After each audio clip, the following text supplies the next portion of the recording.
and maybe a little slower because I am so out of shape. When I taught music together, I would at least play a lullaby every class 21 times a week, but I haven't been, so I really apologize. Do we start now? Can I pee first? Yes, go start. We don't need to rehearse. You want me? Oh, what is it? One of all the. What's for the end? Huh? What are we doing at the end? What end? Are we doing a postlude or that's at this service later? A postlude is the brand new name. The brand new way, sorry. Oh, great. Okay, so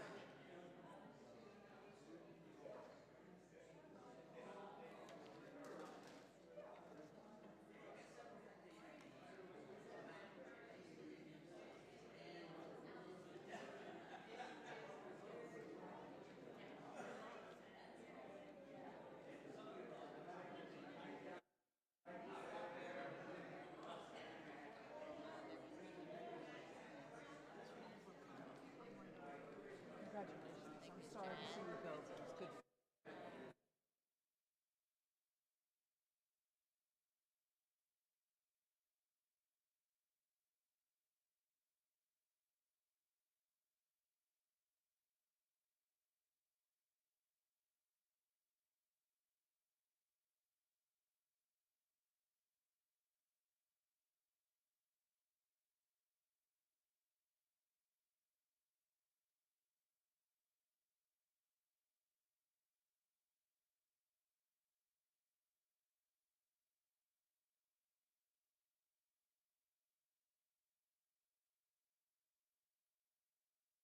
online, so I figure we should probably go. Oh, I like to use Huh? The nursery? It's okay. It's nice and slow for me. 2, 3. 1, 2.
those of you who were here last week, I have been studying the order of service.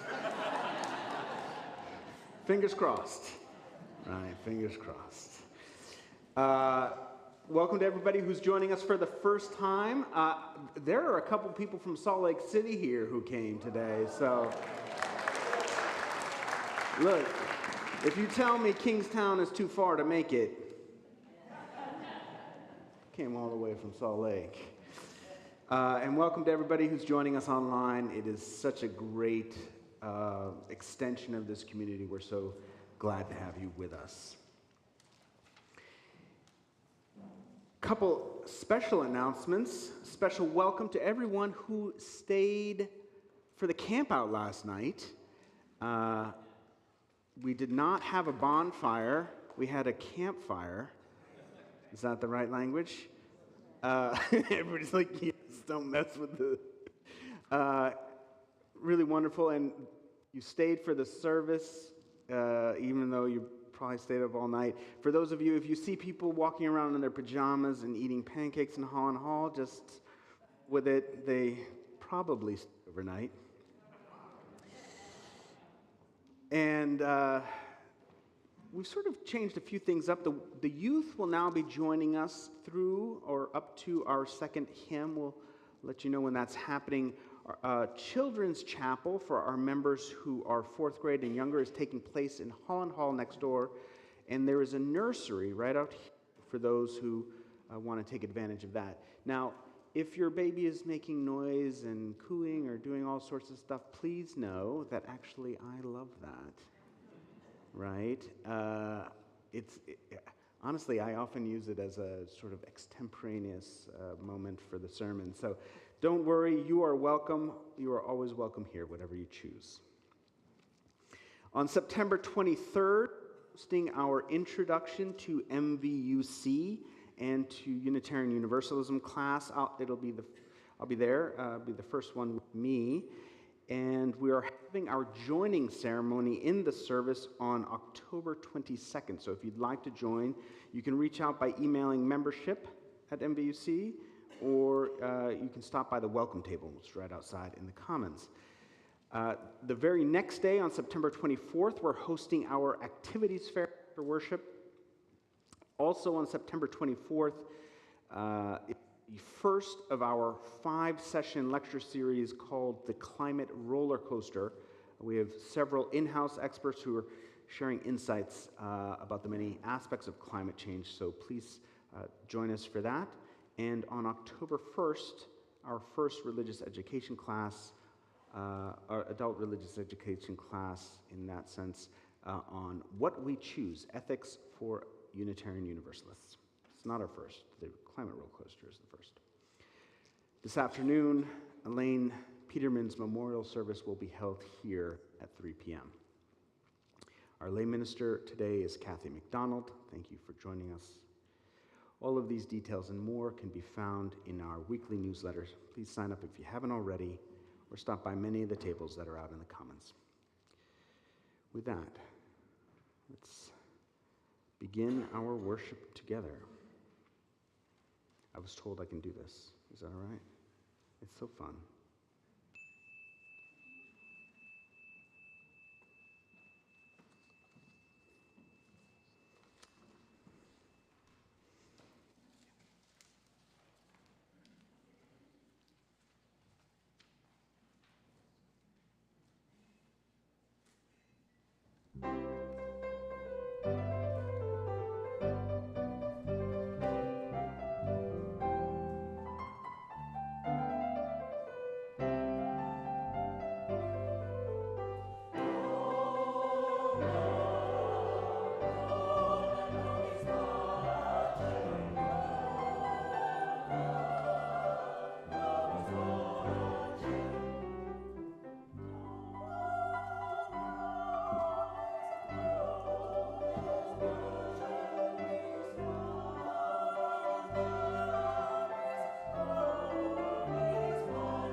Our chalice lighting this morning is entitled We Meet on Holy Ground by Richard Gilbert. We meet on holy ground, brought into being as life encounters life, as personal histories merge into the communal story, as we take on the pride and pain of our companions, as separate selves become community. How desperate is our need for one another, our silent beckoning to our neighbors, our invitations to share life and death together, our welcome into the lives of those we meet, and their welcome into our own. May our souls capture this treasured time. May our spirits celebrate our meeting. For this time and in this space, we meet on holy ground. Please rise in body or spirit and join in the singing of our opening hymn, number 347, Gather the Spirit. This is composed by one of our favorite UU composers, Jim Scott. He has several numbers in here, tours rather regularly. Jim Scott's Gather the Spirit.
Why we're going to miss Yvonne so terribly.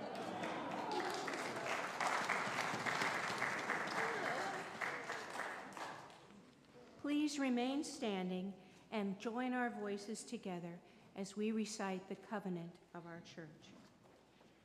Love is the teaching of this church. The quest for truth is its daily task, and service is its prayer. To dwell together in peace, to seek knowledge and freedom, to serve life and community, to end that all souls shall grow in harmony.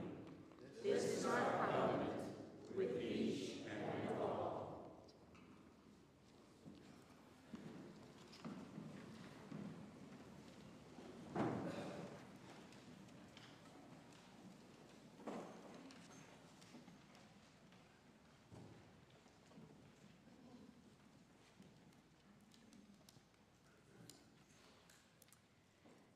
At 29 years old, I moved to Taiwan, accompanied by my husband and children. We loved living there, and one reason was because of the new experiences that we encountered daily. Our purpose for moving there was to evangelize and convert the locals to the Christian faith. We were missionaries to the non-believers, and our mission was to share the gospel with the hope that we could save the lost from spending an eternity in hell. Shortly after arriving, I saw a group of monks.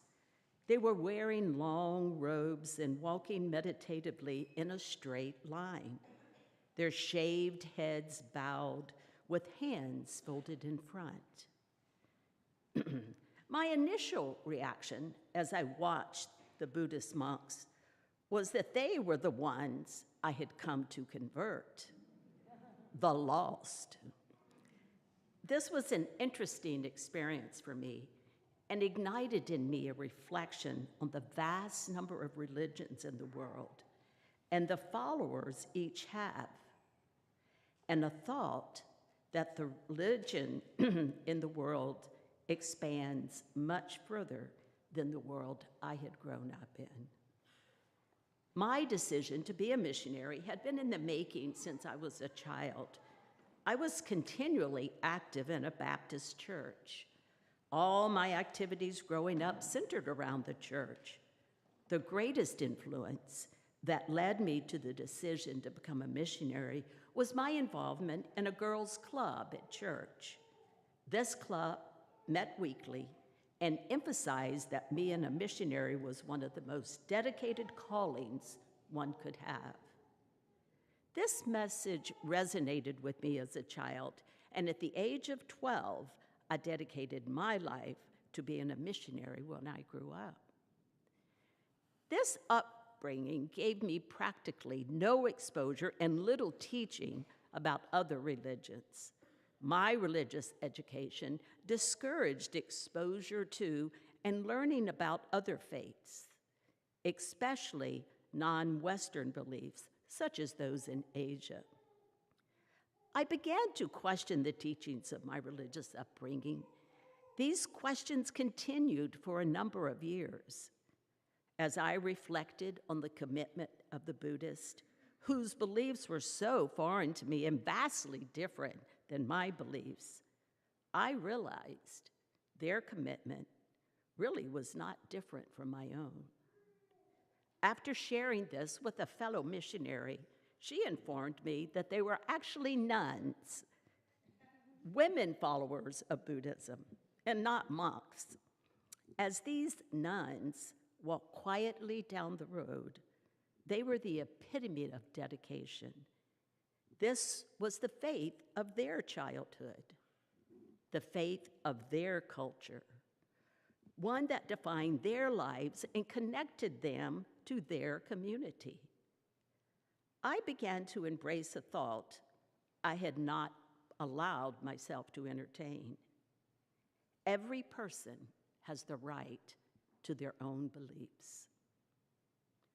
My reflection on these thoughts were reinforced by many experiences in Taiwan.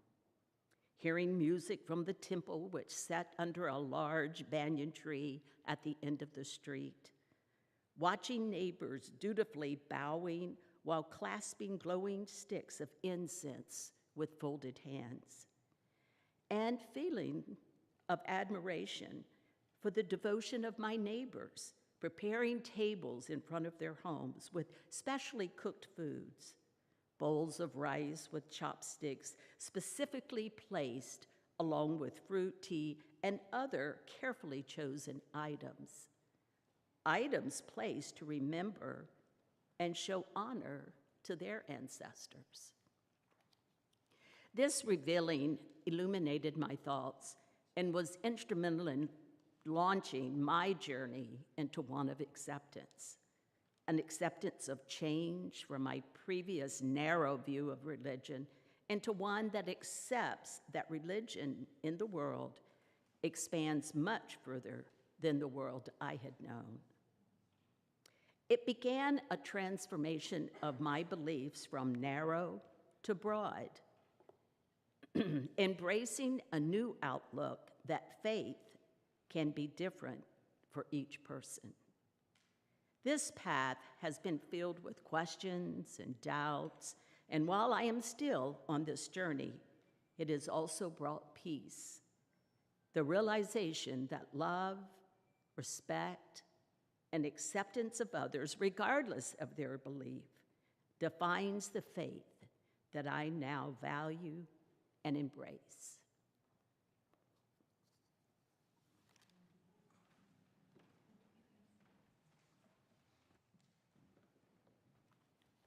Please remain seated and join in the singing of hymn number 315, This Old World.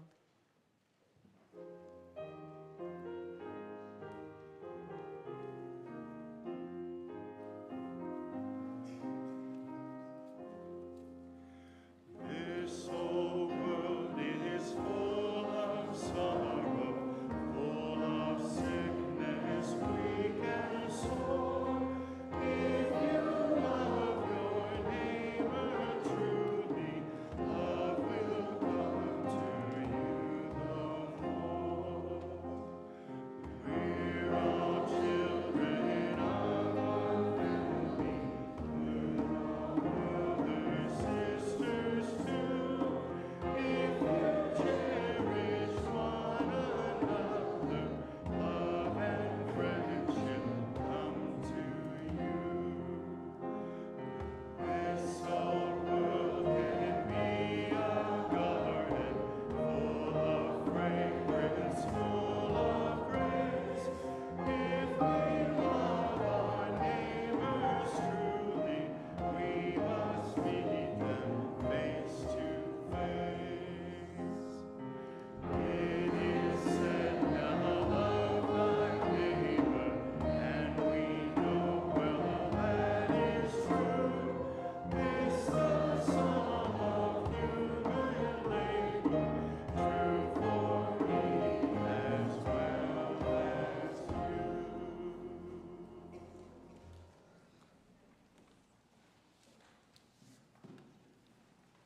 We come now to the morning offering.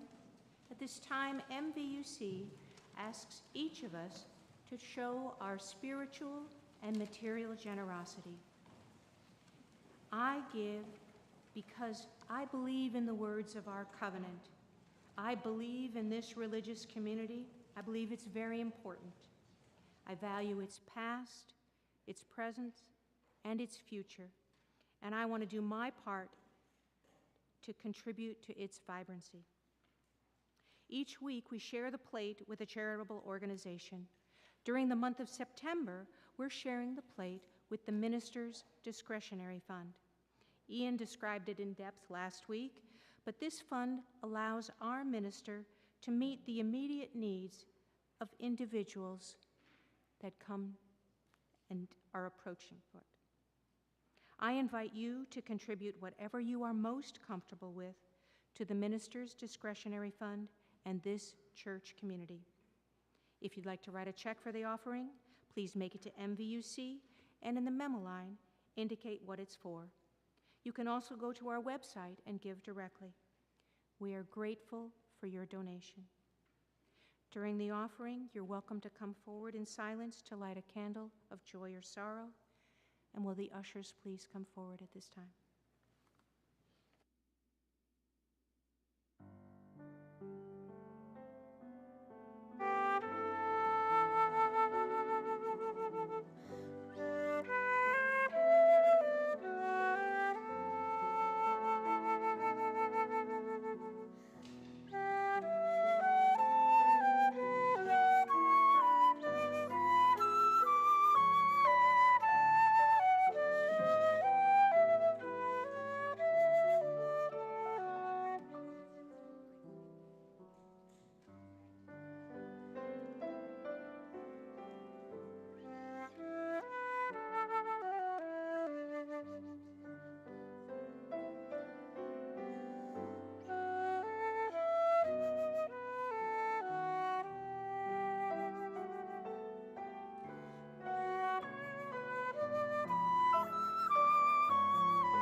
you haven't already, I invite you to enter into a moment of meditation, prayer. Maybe you find your feet on the ground. Just get in touch with your breath. Just allow the breath to ground you as it goes in and out.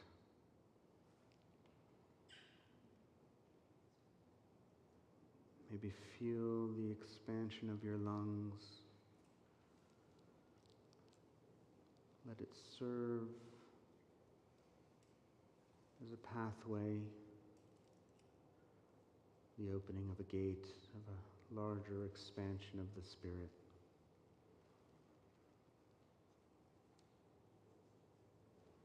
As we breathe,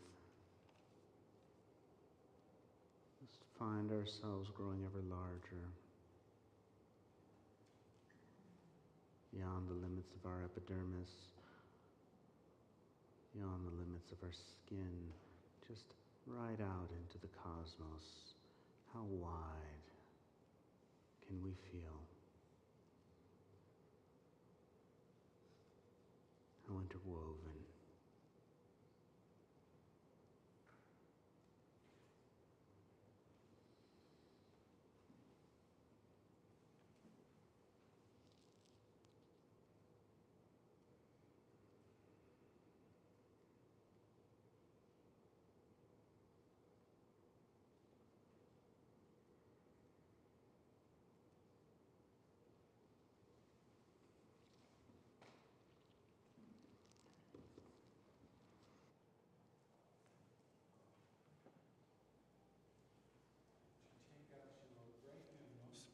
And turn to 1, 2, 3, Spirit of Life.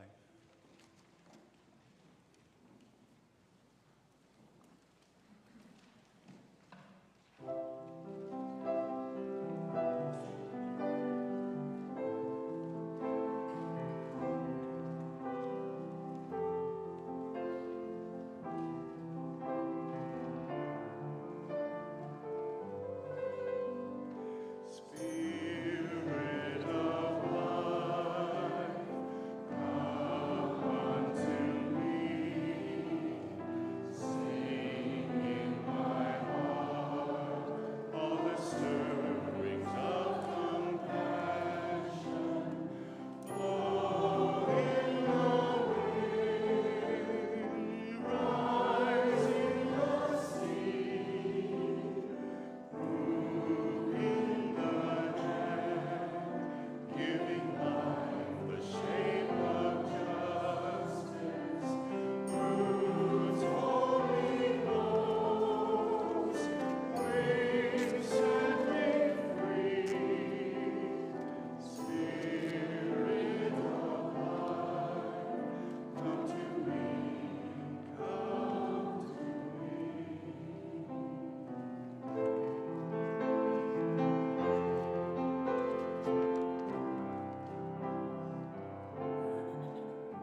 if there are teens who would like to go to their classes, you're welcome to go now. If you'd like to stay for the service, you're always welcome here.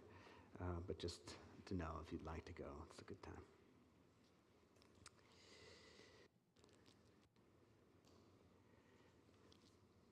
Hey guys, you ever think about dying? Was that real talk? A little too often. 2 months ago, when I first started sketching out the sermon series for September, which I've called Loving the Hell Out of the World, I wanted the series to move through 4 different stages, each building on the previous. So in August, we started with faith, right? What it means to be a believer. Because you are a believer, even if it doesn't align with what the dominant religions define belief or faith. And then last week we talked about wisdom, because faith needs to be informed by wisdom, right? Faith on its own leads to authoritarianism. We must apply experience and insight gained both from our lives and from the people who've mentored us, because together, faith and wisdom form our moral vision. This is how I understand the cosmos. This is what I see happening around me, which helps me determine if what I'm seeing is good or bad. And we'll be exploring that a little bit today. And the final stage, the final sermon in the series, which happens to be next week, is about justice. Because simply having a moral vision, simply proclaiming something is good or bad, is not enough. Action is important. A moral vision without action is anemic and perhaps even fraudulent. Now, I would say specifically here within the Unitarian Universalist context for us, right, we would say it's fraudulent because our belief, our faith, is that we are all interwoven. Right? We are all interdependent on one another. Meaning, whatever I do, however I live, impacts you. It impacts how you live. And we have to be responsible for the systems that we cooperate with. None of us are above the systems of our culture, whether they be ecological, political, economic, or cultural. We are cooperating within systems. We are giving our consent to these systems, and some of these systems are driving us towards a greater experience of life, and some are driving us towards death. As Unitarian Universalists, our faith says we are interwoven. Our wisdom tells us that there is a way to transform systems by lending our consent or removing it, depending on what that particular system is doing. And our morality says that many of the systems we're cooperating with are actually cultures of death. Sometimes they feel like death cults, right? Because we are living within an obsession of death. And there's a reason for that, but we'll get to that in just a minute. But that line, hey guys, do you ever think about dying? Well, I lifted that from one of the opening scenes of the new Barbie movie, which many of you told me this morning that since I sent out that video you went to see, some of you had already seen it. Gold star. If you haven't seen it already, I implore you to go see it, because whatever you think the Barbie movie is about, it's not that. It feels good, and it's really pink. And it's about how to live a good life by understanding death. Back in July, when I was pulling together the sermon ideas from Mark and Ann, my intention originally was to compare Barbie and Oppenheimer, the two movies marketed together beneath that catchy sobriquet, Barbenheimer, which exploded onto the world, seemingly offering us a choice between profound, thoughtful critique and stylized fluff. The great twist, of course, being that it was Nolan's Oppenheimer that was relatively shallow, although beautifully filmed, and Barbie that is a journey into what it means to be alive, what it means to be free, and what is worth dying for. Now, the simple answer to the question, we've already heard it, right? Guys, do you ever think about dying? The answer, of course, is yes. Yes, I do. And we start thinking about death as soon as we learn about it, which is why so many children's books and Disney movies explore the topic. Not only are children curious about it, but intuitively we know that death is really important for understanding the value of life. But as we grow older, the constant presence of the great question of death wears on us. So we find a box to kind of put it in and close the lid. So, we can think about really important things like resenting people and buying stuff. But when we put the great question of death in a box, when we banish it from our theological reflection, we shift from living in a way that creates meaning for us and for others to living in a way that is about accumulation, regardless of whether it's status or material, because it becomes important to know if I'm going to get mine in this life. Conquest and domination becomes the frame, whether it is played out on the family or at church or globally. We are no longer playing an infinite game when we've put it in the box, the infinite game of meaning. We are playing a finite game of acquiring power. And we've become so comfortable playing this finite game because much of the religious culture we live with, here in the West anyway, focuses on everlasting life. It's a religious construct that tries to resolve our anxiety about death by telling us that there's a way not to die, to live forever. Some places you get your own planet. I just learned about this in Salt Lake. And you stay with your family forever, which was enough for me to be like, no way am I ever being a convert.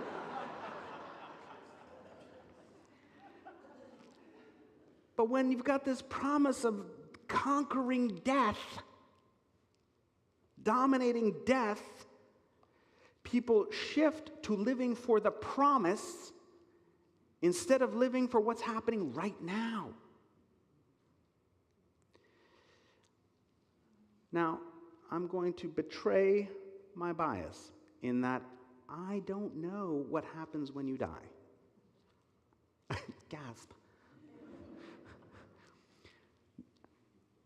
And my bias is I don't think anybody actually knows.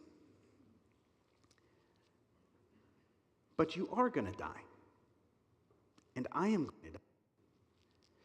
And it's really important to know that we're going to die, you and I, we, so that we can live well now. So that we can live with meaning now. The Oppenheimer movie is really about which man is going to come out on top and whose name is going to be remembered. It is a blatant redemption story for a man that Christopher Nolan deeply respects, but it does not invite us into deep reflection. Barbie is about the beautiful transformation of a woman who embraces her death in order to really live. It's the rejection of the life, the idea of an everlasting life in order to live a meaningful life. If you want to love the hell out of this world, you have to make loving it a discipline.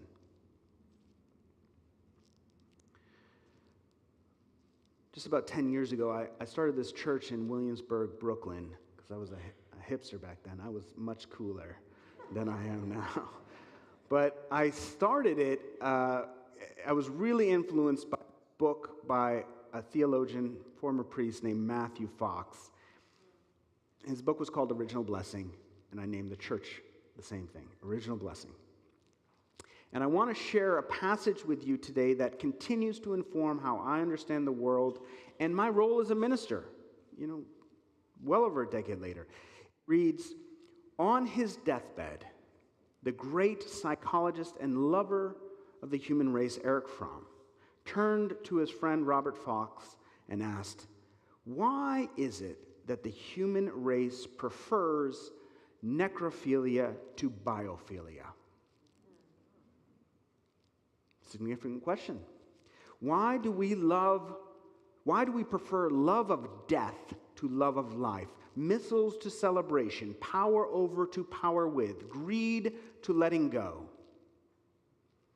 Fox continues, Western civilization has preferred the love of death to the love of life to the very extent that its religious traditions have preferred redemption to creation, sin to ecstasy, and individual introspection to cosmic awareness and appreciation. Religion has failed the people in the West as often as it has been silent about pleasure and about cosmic creation and the ongoing power of the flowing energy of the Creator, about original blessing. If the failure of religion in the West is one very basic reason for our culture's love of death, then the recovery of a creation-grounded spirituality promises newness and renewal to society, provided this recovery is not too late and it is not thwarted by backward-leaning battles of tired fall redemption theological preoccupations.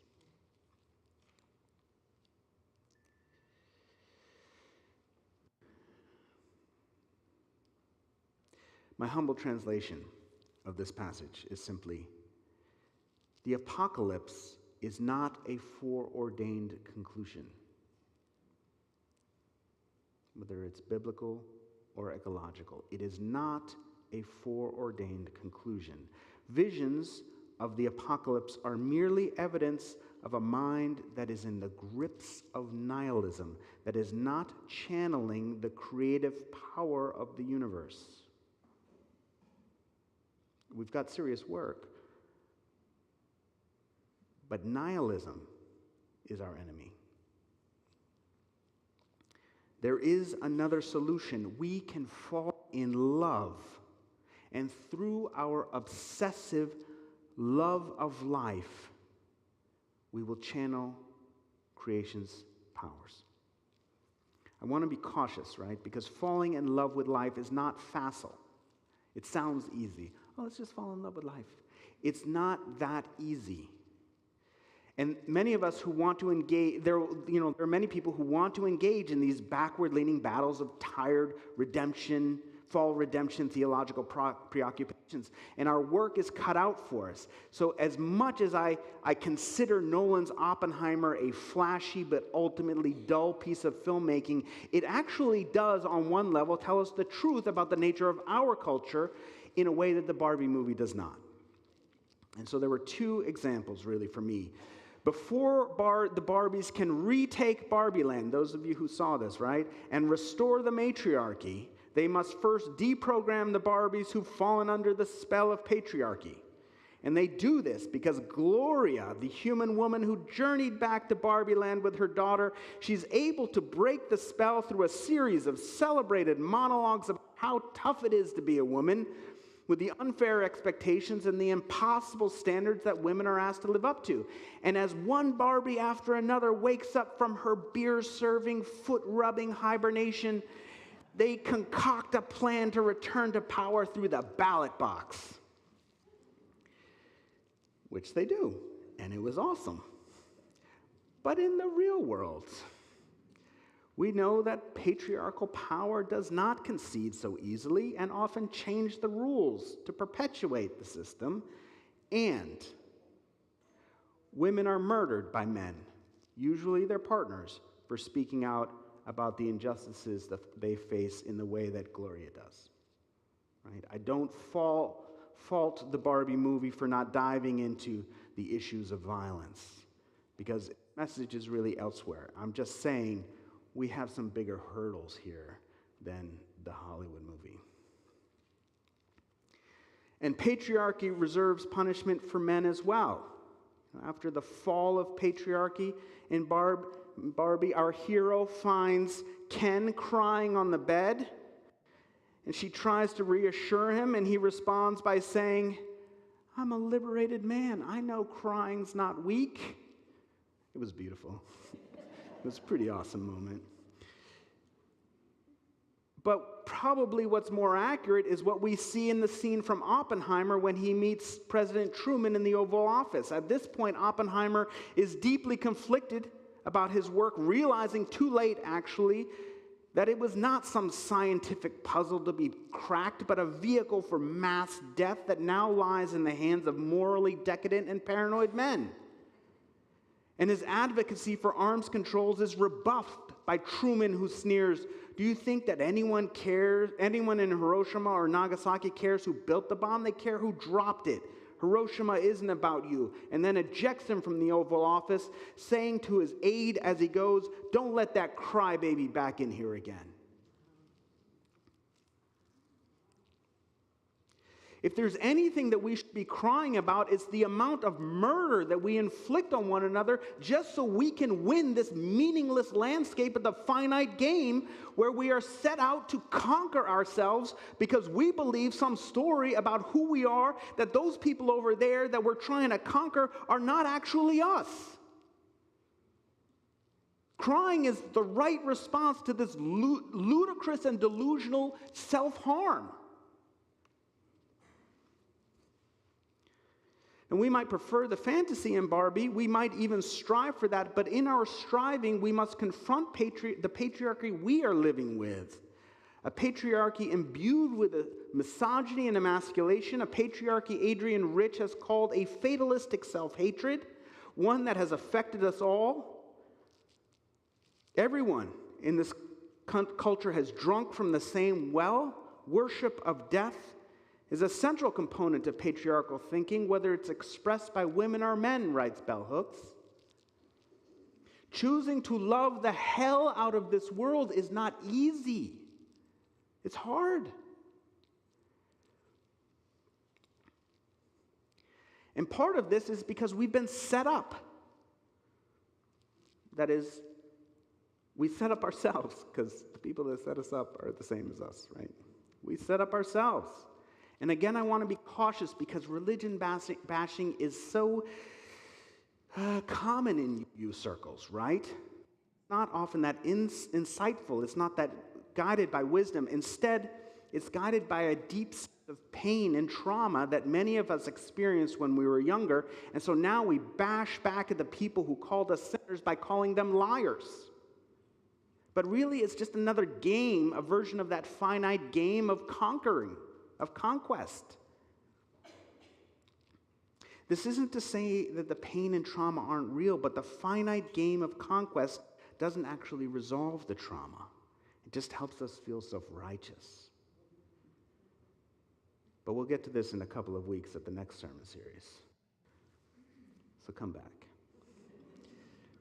All I'm saying is I want to be cautious because we must address the setup we live with without sliding back into the same dynamic of conquest that we're trying to escape.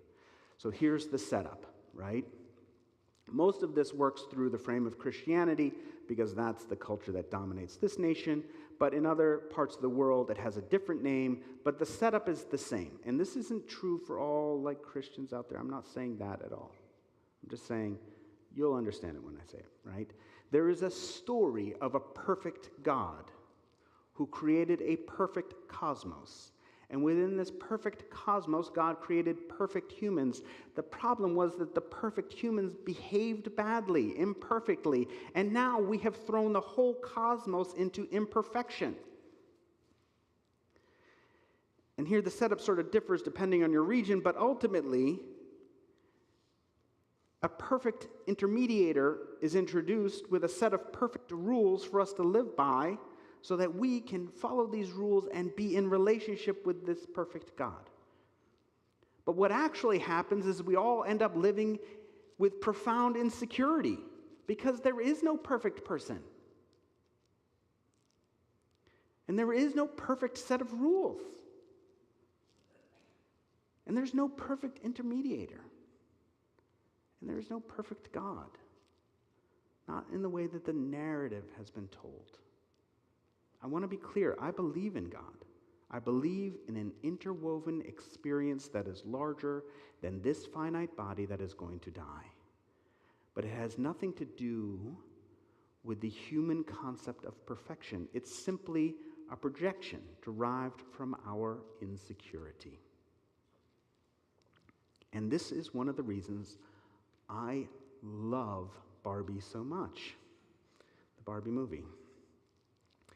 Barbie meets her creator. Remember that? She meets her creator, who in this cosmos is called Ruth.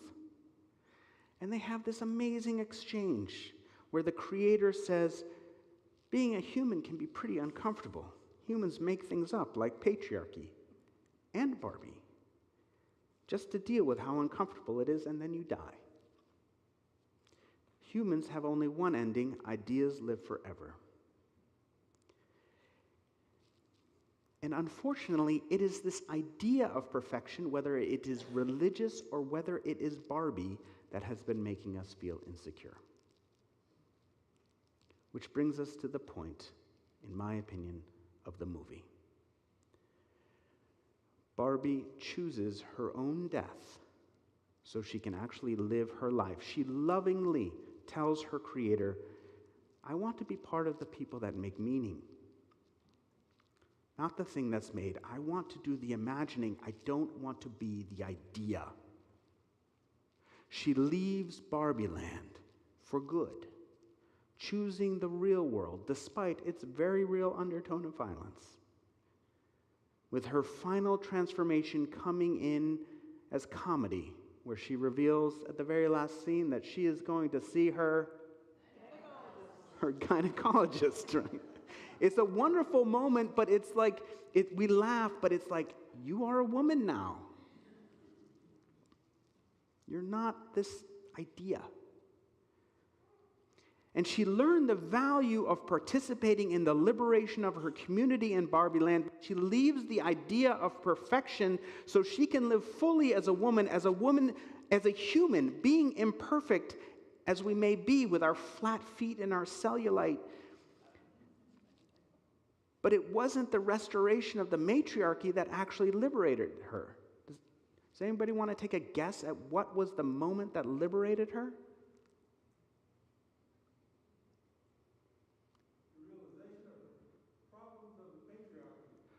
Well, you were raised Unitarian Universalist. That's true, but there's a moment. It was the bus stop. Do you remember the bus stop? She's sitting at the bus stop, and much like the Buddha's earlier awakening, she had just witnessed this montage of people arguing, loving each other, and being lonely and just fighting. And she witnessed the full spectrum of human emotions, and she cries for the first time in her life because she is present to what it means to be alive with all of the heartbreak and all of the joy. And with tears still on her cheeks, she witnesses an old woman sitting next to her. And Barbie says, "You are so beautiful." And the woman responds, "I know it. I know it." That was the moment of her liberation. The director of Barbie, Greta Gerwig, had to fight for that scene. She had to fight for it. She's quoted as saying, it's a cul-de-sac of a moment, right? It doesn't lead anywhere. We never see the old woman again. And in earlier cuts, it was suggested, well, you could cut it, and actually the story would move on just the same. And she says, if I cut the scene, I don't know what the movie's about. To me, this is the heart of the movie. It is in this moment that Barbie learns to walk away from the narrative of insecurity. It is the moment that Barbie learns that she can walk away from the idea of her creator. The first step in any love story is self-love. You cannot love the world if you cannot love yourself. You cannot love the world if you cannot love yourself. And there are a lot of people trying to love the world, but they don't love themselves. And it's brought us to the point of annihilation. We are too insecure to love ourselves. We want to be the wise old woman, the crone, the voice of Sophia, inviting us to know that we are beautiful just as we are. But it takes some practice to walk away from the narrative of insecurity, of that finite game that we will always lose. So let's practice a little today. I'm going to say, "You are so beautiful."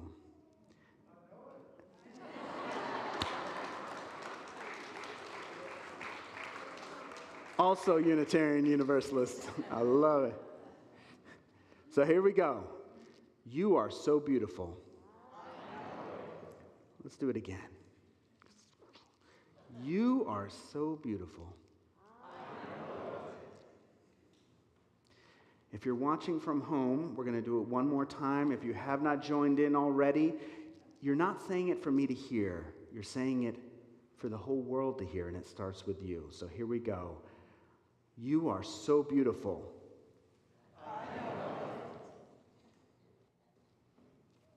This is not just the heart of the movie, it is the heart of life. It is easier to say when I'm prompting you, but to live it takes some practice, right? In an interview with Matthew Fox, he says, necrophilia grows when biophilia is stunted. It's a very profound statement on evil. It shows us the way out of necrophilia. Life is really about biophilia. We have to fall in love with life on a regular basis. And I say we should fall in love 3 times a day. And I don't say that to threaten anyone's marriage or relationship, but to get us out of our anthropocentric,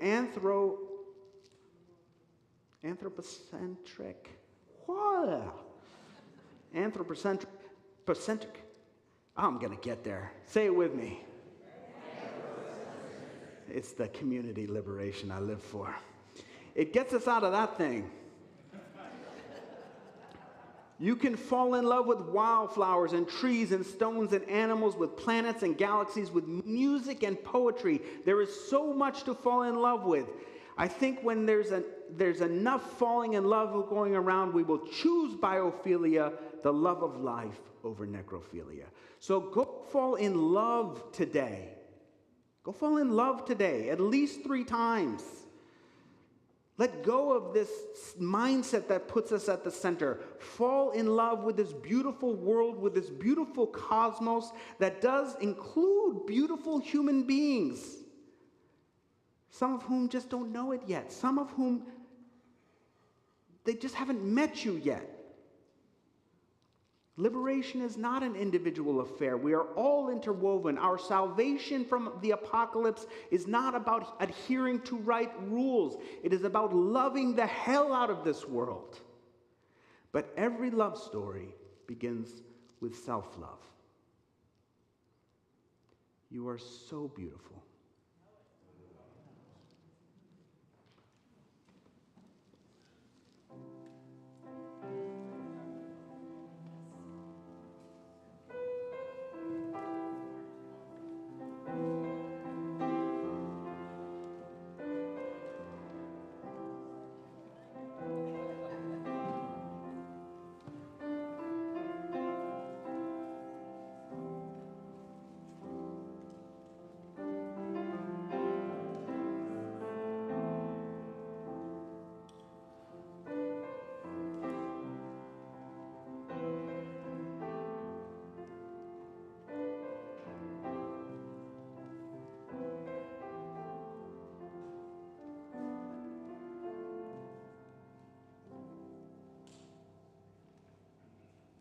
That was a theme from Mark.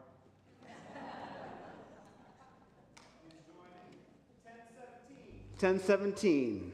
Building a new way. Let's sing the first and second verses, please. First and second. 1 and 2.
We extinguish this flame, but not the light of truth, the warmth of community, but the fire of commitment.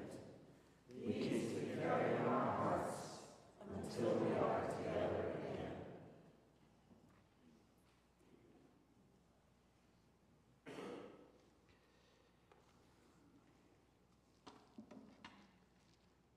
Source of life,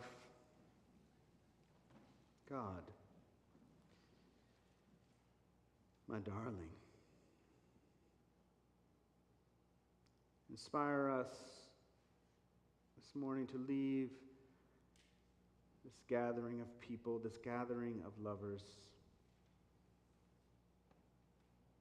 to go out and love this world, to fall in love with this world, to see the worth and the dignity of every being, to just fall in love. And awaken us to that deep interwovenness. There is no us or them. There is nothing to conquer. There are no fences. There are not even names. There is just presence. And fill us with grace so that when we feel the rising insecurity within us, we can say, I know how beautiful I am. I know how beautiful we all are. Let us be that set of missionaries to the world. Amen. Go in peace.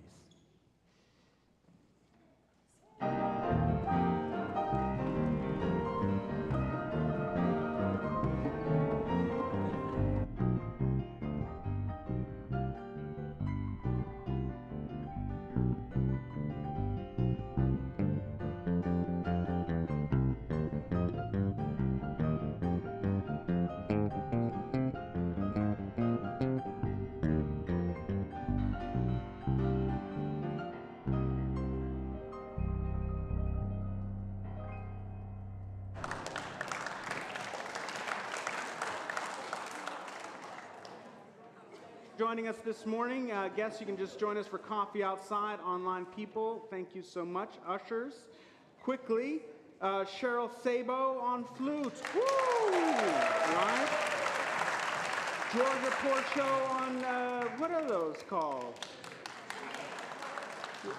Percussion. We'll call it percussion. Yeah. Oh, djembe. Mark and Yvonne, thank you so much. Right? The choir. We've got Mari Breddick, Jim Burke, and Mike Blair over there keeping us going. Becky Brandt was our worship associate, and Kathy McDonald, our lay minister. My name is Ian. Join us outside. Thank you so much.